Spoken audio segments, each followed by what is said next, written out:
saw a huge and statistically significant impact on students saying that they now liked math after playing Prodigy for a little while. Anecdotally, we've also heard this from parents as well. And another piece of research to support that, when we conducted a survey with parents, that 7 out of 10 said that Prodigy helped reduce their child's math anxiety. So this is one of the key benefits of game-based learning and one of the big reasons that we started the company. Thanks, Absolutely. Tanisha. Yeah, thank you so much for adding that in. And just just to kind of give you a sense of this idea of not being good at math or being good at math is just so culturally inherent that, I mean, I'm telling you, during the pandemic, I founded a nonprofit that's helped 500 students. I mean, we trained probably 500 volunteers to help 500 kids in math through the pandemic. And about half an hour ago, I was sitting in my room thinking like, oh my God, what business do I have leading a workshop about math education? I felt like I am a total fraud coming here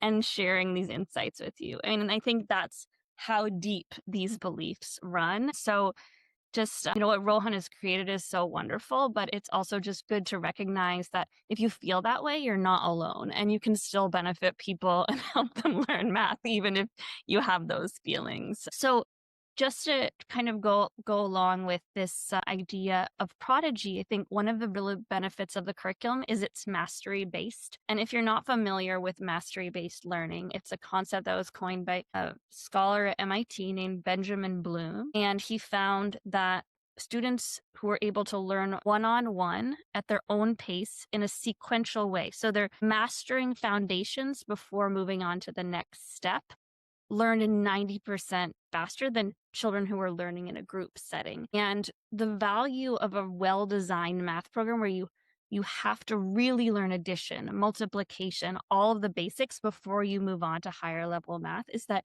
you don't have those gaps later on. And that can also address a lot of the issues of learning differences. And one thing I like about Prodigy is it is structured in a way to make sure that those fundamentals are mastered, and that can take away a lot of the stress of learning. So a lot of people brought up this thing of, okay, I don't feel like we have enough time to teach math, or the math is going so slow. And what I really want to encourage all of you to think about is that learning isn't linear. Like sometimes math is going to go really fast and sometimes it's going to go really slow. But most research shows that you are going to end up at the right place. And when I'm tutoring, occasionally I will ask a child a question and then I just wait and they're quiet. They don't actually even respond. Or they might be running around doing something else entirely. Occasionally after a minute or two, I might say, okay, did you think about that? And then it's done. Maybe the next day they'll come back and they'll haven't had an insight, or it might be a month from them. But I think that sometimes as parents, we have this instinct to say like,